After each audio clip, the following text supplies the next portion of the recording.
The alarm fires. In the dark, the heavy gravity of the blankets pulls against your desire to actually rise. In this fraction of a second, your biology demands immediate comfort, while your intellect argues for long-term growth. Self-discipline is defined by this moment, choosing what you want most over what you want right now. That micro-decision to push the blankets aside is the baseline action that separates those who succeed from those who fail. Most people wait for the feeling of motivation before they start, treating an emotion as if it were a reliable fuel. This diagram shows the typical failure cycle. A spike of excitement hits a wall of difficulty, causing effort to drop toward a complete stop. Our biology defaults to saving energy when the initial high wears off, trapping us in an endless loop of restarting. Motivation is a temporary state, making it a poor foundation for any long-term achievement.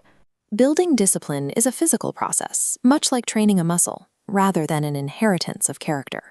These represent neural pathways. The road to comfort is wide and bright, but the impulse control pathway is thin.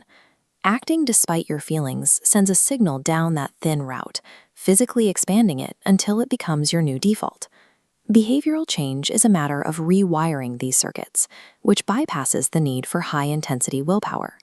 To begin this process, lower the friction of starting by shrinking your entry barrier to an absurdly small action. Read 5 pages or exercise for 10 minutes. The objective is to build the habit of starting rather than focusing on the finish line. You can preserve your energy by removing environmental temptations before you have to fight them. This grid shows how daily checkmarks stack upward to form a massive area of compounding progress. Executing a task poorly every single day creates a stronger foundation than executing it perfectly once a month. The goal is to move your focus away from how you feel and entirely onto the execution of your system. Daily systems create immediate discomfort, but the progress they generate is often too slow and quiet to see in real time. Eventually, that quiet progress brings visible outcomes: better physical health, strong financial stability, and an intense capacity for focus.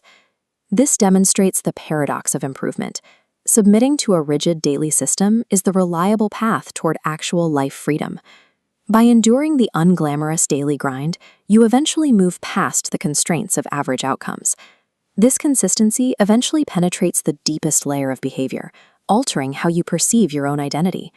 After enough repetition, discipline is no longer a chore you perform. It is simply who you are. When the alarm rings, there is no battle. You simply rise because your identity is now inherently tied to action. You are left with a choice: the temporary pain of discipline or the permanent, heavy weight of regret.